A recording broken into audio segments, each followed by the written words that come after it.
right, welcome back to another set on the Lily's show.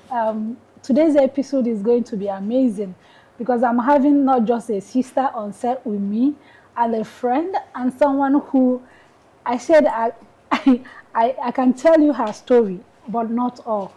And she's also a wonderful person, an award-winning makeup artist. In fact, I think through her set, we will understand what makeup is all about. That is a career, not just to be beauty as always. So today we have Madam Nancy Obonna, not Mrs. this time. Today we are dealing with the Madam himself. Nancy, welcome on set.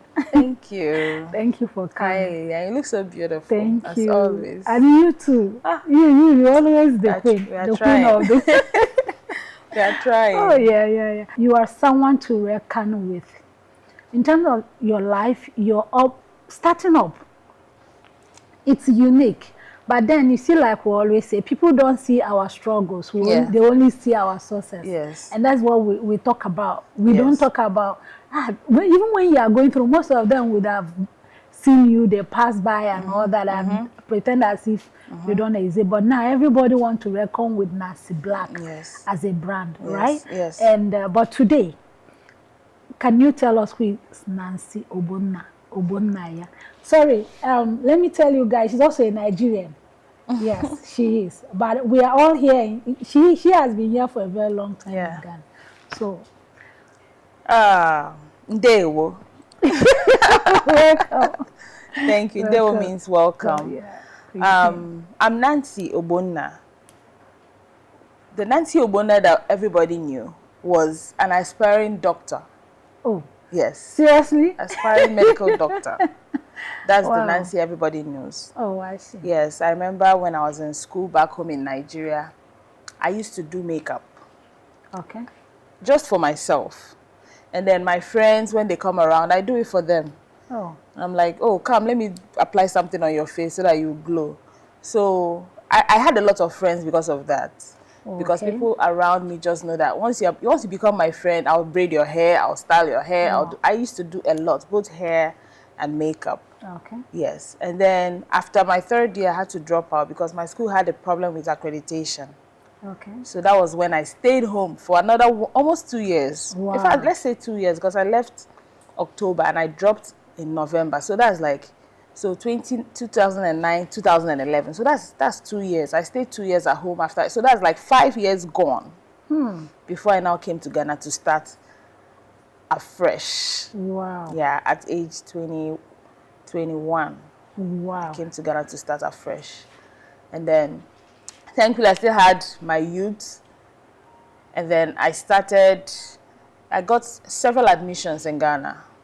Kwame Nkrumah University of Science and Technology. They gave me pharmacy. Wow. Yes. And then when I came, I was like, I asked around. I was like, I know I want to study, but I know I need the business booming side of entertainment because I really wanted to act for some reason. I really wanted to be an actress. Okay. So I was like, I need somewhere where I want to study, but I also need where I can get, jobs or gigs for entertainment. So where do you think that would pop? And they said Accra. So that's how come I let go of the KNUST admission. That you were supposed to go. Yes, and then I started looking for another university in Accra. And then at this point, now I'm leaving my medical field because now the Accra schools wouldn't let me study the medical courses. Okay. So that's now where they said I have to stay another 1 year to get my NOVDEC for integrated science, and then I'll start the next year. But I was like, nah, I can't even spend. No, that's a long time for me to wait just to write a paper. So I was like, no, what do you have available? And then that's how come I got into business and information technology, which I am so thankful I did. Because, in fact, like I said, everything is for a reason. That course has really helped me in this career. But I'm sorry, but when you had this intention of coming to Ghana, what motivated you? Well, or you have someone here? It was my cousin. Okay. My cousin used to live in Ghana. He's abroad now, like Europe. Okay. But he used to live in Ghana, and then he told me when he came to Nigeria, he saw me struggling with getting admission to study medicine. You know, it's medicine now, because then any other course, no. So it was strictly medicine. I was looking for medicine and surgery. So it's like, okay, fine, you want to go to America and study, but the delay, why don't you just come to Ghana? That was how he said it casually. He was like, Nancy, why don't you try Ghana? I was like, are you sure? He said, yeah, try Ghana. They have good schools. And that's how come we went to the cyber cafe, because then it was cyber cafe. We went to the cyber cafe. And then we applied to several universities. We applied, you know, as an international student, we applied to several universities. And then KNESC called me first. And once I got it, I didn't even check whether the other schools called. So I told my dad, I've gotten admission. I didn't even check till when it was almost late. That was when I checked.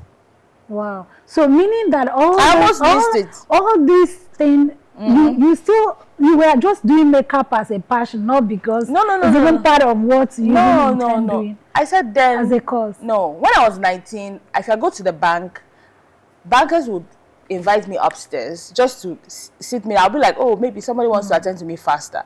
And then when I sit, they'll be like, what foundation is that on your face? What did you use on your face? Wow. What did you do? How did you do this? How do you do this? So I noticed that the big girls used to like to have me around just to ask me those questions. Wow. What did you use? Where can I get this? Can you get some for me? And I'll be like, sure, why not? So I saw the attention I used to get and the caliber of people who used to walk up to me to have these conversations.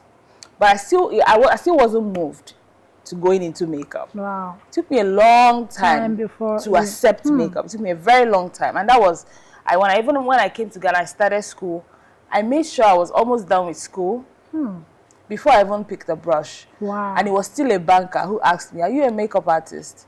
And I was like, yeah, okay. I didn't say yes until she said, do you train? Do you teach? How much? That's when I'll be like, oh, yes.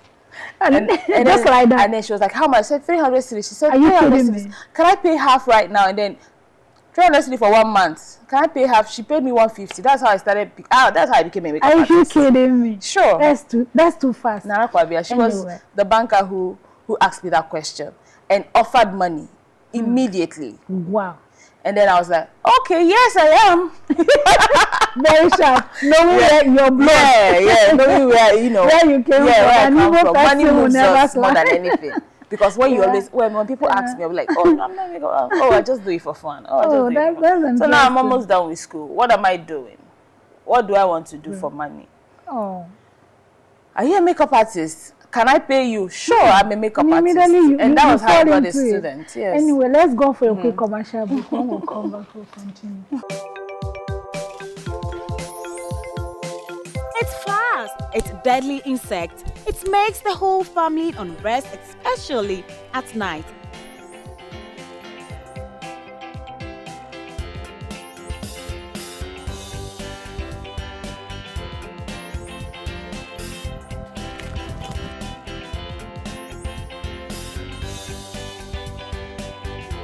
But worry no more, cause the revolutionary Abro Super Blast Mosquito Spray. It travels fast, works fast, and with a very good fragrance, accommodating mild and tender smell. That's Abro Super Blast Insecticide Spray. Distributed by Coast Ghana Limited, Spinters Road, Motorway, Accra, Ghana. Abro, trusted name worldwide.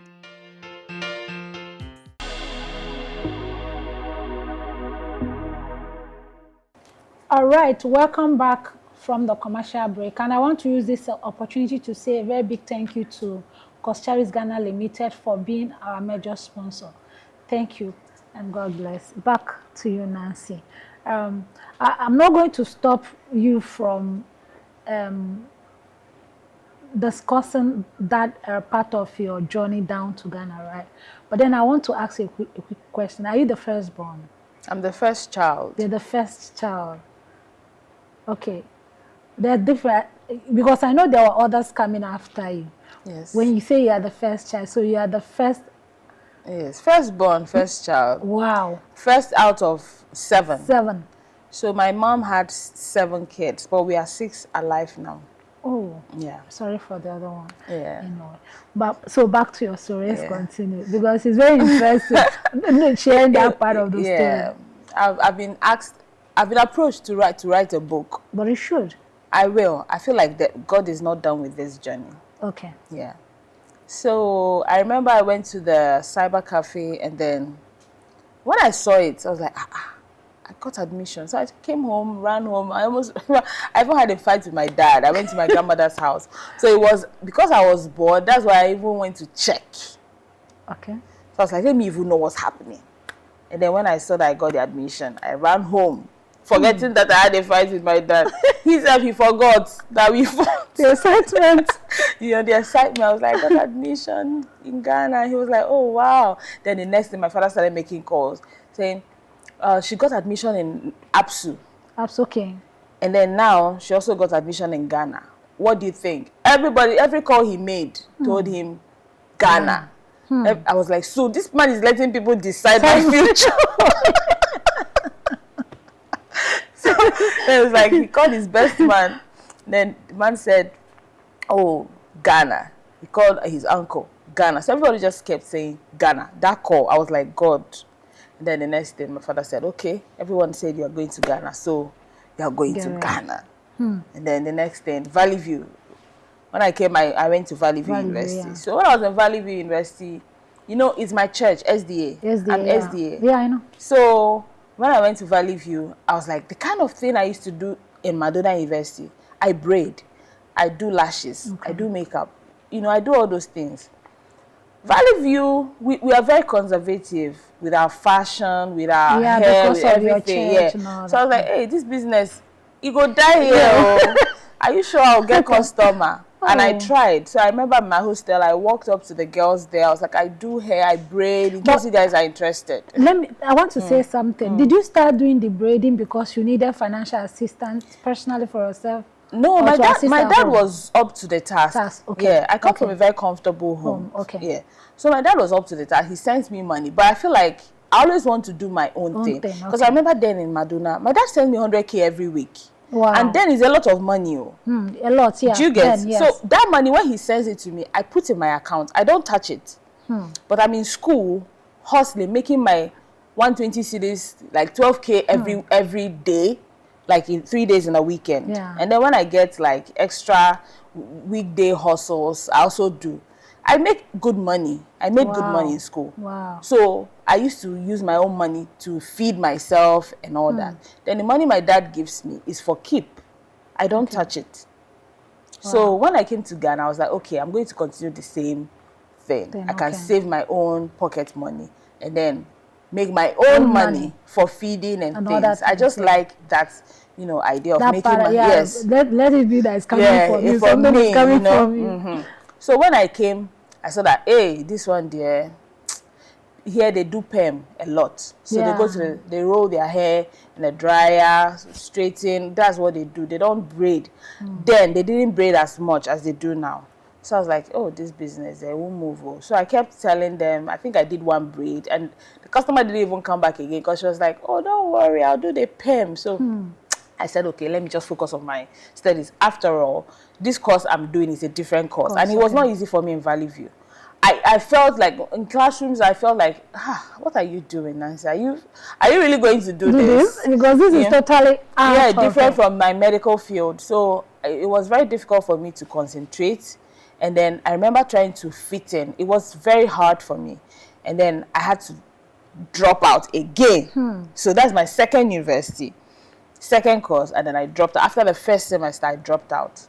So now I had to go to, my friend told me about, what's it called? University of Greenwich from IPMC. Yeah. So she was like, oh, if you come to IPMC, they have a degree, UK degree. So if I go, that I can do that. I can study there. So I was like, okay, fine. Let's do this. So I told my dad. I said, Daddy, this is what's happening. I'm going to change from Valley View. And listen, I'm not saying that was pushing me to go to, I want to stay in the center of the town. Yeah. I remember I tried the acting thing, but it really started to affect me. So I'll miss classes. I was like, no, that's not. Now I'm derailing. So I had to quit acting and then focus on my studies, and then I finished. So when I finished, throughout that 3 to 4 years, I didn't do anything business. Wow. Yeah, I was just dependent On your 100% on my dad. Oh, okay. Yes. And then my final year, my younger sister had gotten married, had her first child. So now I'm so shy asking my dad for money. So I remember my father used to call me to say, do you have food? Do you have provisions? You've not been calling for money. I'll be like, oh, daddy, I'm trying to, you know. I'll be like, oh, I have. But if you have, send. Because now I'm shy. Because I have younger ones now who are married. And I'm still under my dad collecting pocket money. So it was... a bit challenging for you. For me to always ask. So I remember my parents used to always ask me, and then they'll send money to me and tell me they've sent money to me. But are you that close to your dad? Because it seems your dad is always the center of those. Yes, I'm too close to my dad. I'm the first daughter. And you know yeah, how dads normally, and their first daughters are. So I'm very close to my dad. And my dad, he believes in me so much that it shocks me. My dad's belief in me pushes me to go further. You know what I mean? Like, this man believes in me so much. So let me not quit. And the fact that he kept sponsoring my academics, even when, because it's like, he knows his daughter is intelligent, but school, no, they favor him. Do you get? So like, he's like, no, let's keep going. Okay. Yeah. So he, whatever you say. I remember that one, the last university, was like, whatever you say, whatever you say. Your journey is quite educative for a lot of people. So because you don't need to think your parents is well-to-do for you to begin to understand as a person, you need to start making money on your own, because what you have is different from what your parents have. Yes. Whatever your parents give you does not necessarily mean it's yours. They are only doing their duty as parents, but you have to on your own, you know, pick up the other part of you and keep pushing it. And I think that is what brought you to the Nancy Blaaq that you are today. And we are grateful to your dad. Now, when you started your makeup, did you know it would get to this point? Never. What was your intent? Will I say your dreams regards the makeup of I think for me, I always live my life like in the moment. Okay. So it's more like, I love this. I love doing makeup. So let me do it. I love art. So if money is coming, it's like, oh, okay. But at least money was the secondary. Money wasn't really the main thing. It was just my passion. I just wanted to get the art out there. So the more faces I get, the more happy I am.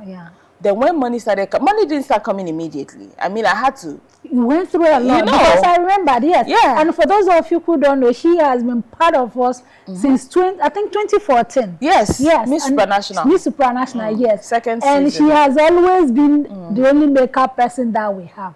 Even though we frustrated her life. It was not easy. And she will trek to Tete. That's how they were doing the circle road. I swear. The trust road journey was not easy. It wasn't easy. So for those of you assistant, I tell you, my makeup bag was a rubber bag. She has really come a long way, and that's why we're talking about this brand. It's not just anyhow brand you want to overlook. It's a brand that have come. He has seen, he has conquered. You understand? So I tell you, so back to you, Nancy. Please, how do you feel knowing that you're part of the people who brought that differences in makeup? I feel very humbled and honored to think that something that I just, I like to read magazines a lot. Then as a teenager, see makeup. I've never been in any classroom to learn makeup. It's always, oh, I like this. Then I'll go and pick charcoal from the pot and do it on my face. And then to that extent. Yeah, that's how it started. I'll pick charcoal from the pot, and then Vaseline. That's my gloss, and then I'll do it on my eyeliner with the charcoal. Wow. Q-tips. That's how I used to do it, because my parents wouldn't let me wear makeup. They used to because even from your Christian background, is even a total. Yes, but still, I used to do it, but my father would wipe makeup on my face on the main road as a teenager stroke adult, because I remember then I wasn't that, I was like 20 or 19, because I remember when I came, it was more of, I brought the colors, bold. I feel like that's even why the celebrities gravitated towards me, because what I was doing was something that they needed to be on the limelight, to red shine carpets, stages, and everything. Yes. Anyway, we're going for a quick commercial break. When we'll come back, this issue of that celebrity part, let's talk about it. It's fast. It's deadly insect. It makes the whole family unrest, especially at night.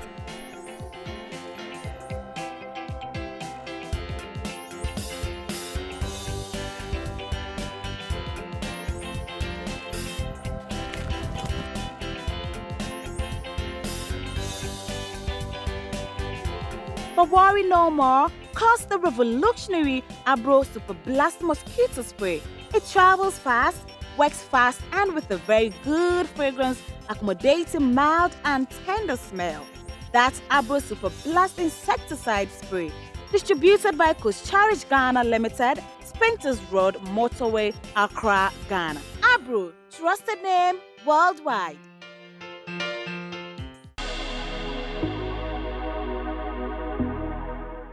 So back to where we stopped, okay? Let's look at the celebrity part of it. That was why I said you are part of people who change the narrative of makeups.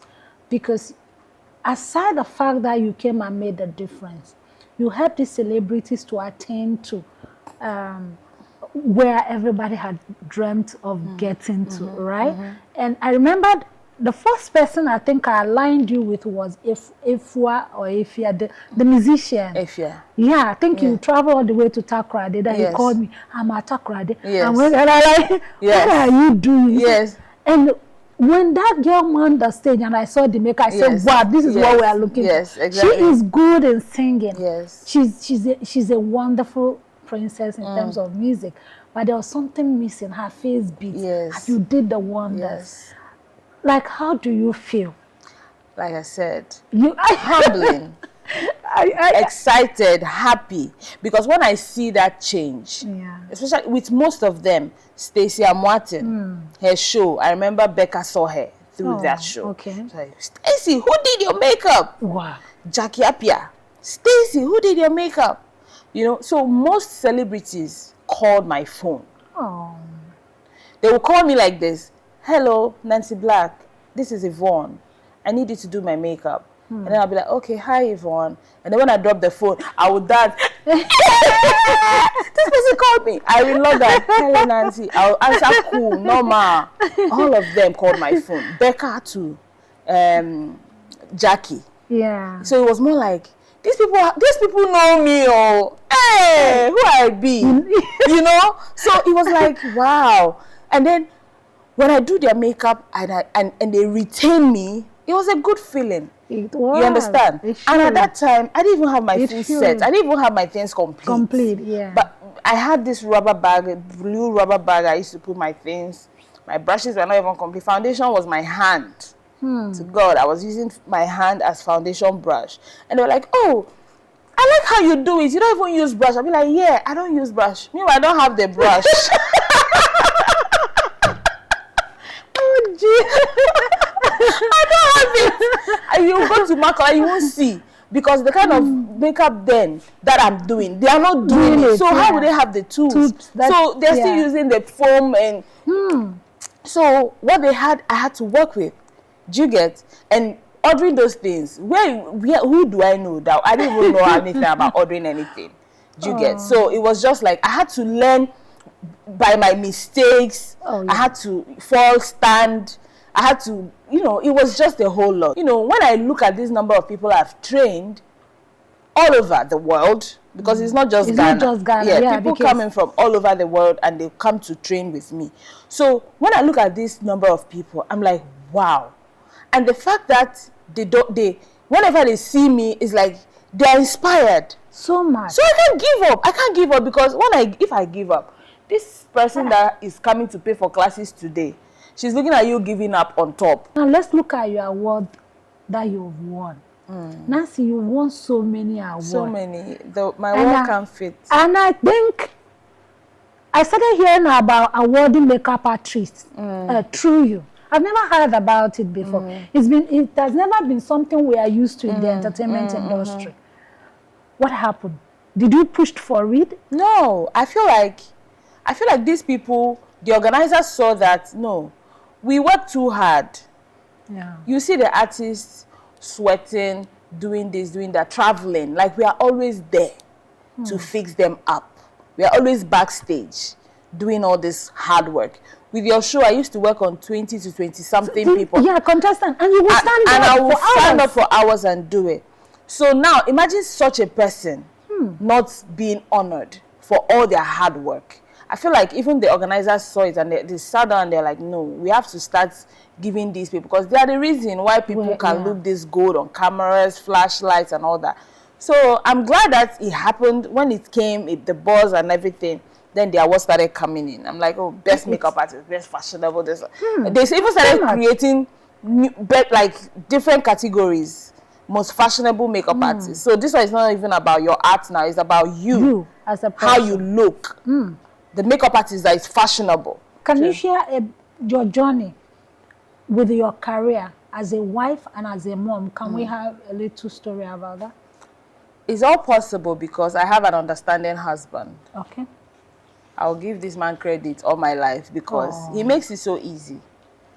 I was on the phone with him right now on my way here. The kids were on the bed with him, jumping. I'm not, the mommy is going for interview. And then my daughter was like, Mommy, are you coming? He said, Mommy is going for interview. I was like, oh, this man. Notwithstanding, Nancy, recently you opened what I call a mega studio. Mega. I don't even know if it's because it's a lot in one, right? What inspired you to do that?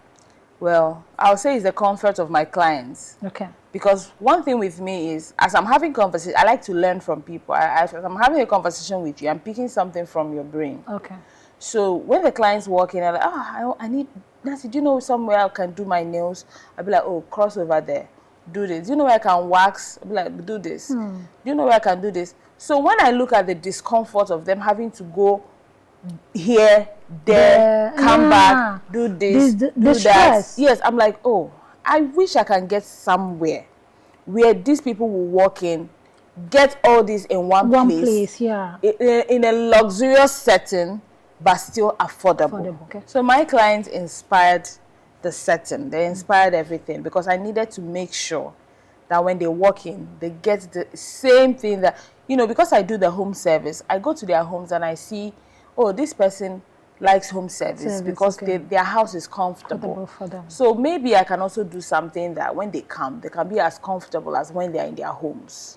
You played a major role because me doing those makeup on 20 girls, 22, because if you add the judges, sometimes 25, 26, sometimes more. Yes, it's more. In a day, by myself, without an assistant, I will tell you, Lillian, it's really created, I don't know how to explain it, but I am telling you that I've gone to work where I'm working on a bride and I came alone all the way from Accra to Kumasi. And this bride is telling me, Nancy, I booked you for bridesmaids. And I'm like, you booked me for bride? And she was like, no, check the chart. I booked you for bridesmaids. But honest to God, she booked me for bride. Only bride's makeup. And now this bride, I was like, how many bridesmaids? She was like, oh, I don't have any makeup. I knew that was she wanted to book me. But I was like, okay, fine. How many? And she said 9. I said, okay. Are they ready now? And she was like, sure, they can be ready. What time do you need them? I said, okay, let them be ready by 5 a.m. Lillian, I lined all the 9 girls on the bed. Primer. Foundation. That's how I did the makeup. That. And do you know what came to my mind? No. That was exactly how I used to work on your girls for Miss And on top of it, I'll still come and tell you. Get? No, I don't like this. Change this one. Do this one. So you see, even some of them were like, oh, are you sure that's my shade? Use the same foundation for this person on me. I'm like, don't worry. You are going to stand up here looking your best. So let me do my thing. So they all sat down and I was doing their makeup one after the other. And before you know it, 2 hours I was done with all 9 girls and had time to do my bride's makeup, her hair. And I still tied gaily for them. Yes. There's something we do on our studio. Okay. There's a card in front of you. You can pick it, sort it out, and read out the question and answer it for us. Okay. All right. So this one is saying, tell us what you did and tried hard not to let your parents or guardian find out at the time. Okay. There was this time my mom bought cheese balls for my siblings and I. It was one bag of cheese balls, like the one they sell in traffic. Yeah. So it had over 20 packets in it, and then I took it to the toilet and I ate everything. You ate all the 20. Oh. How did it happen?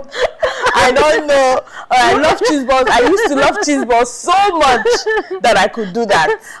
Yes. Oh, that's too much, Nancy. Yes. That is too much. Come on. Thank you so much. Thank you so much for having me. having It's a wonderful interaction. Thank you. This is coming from our sponsor.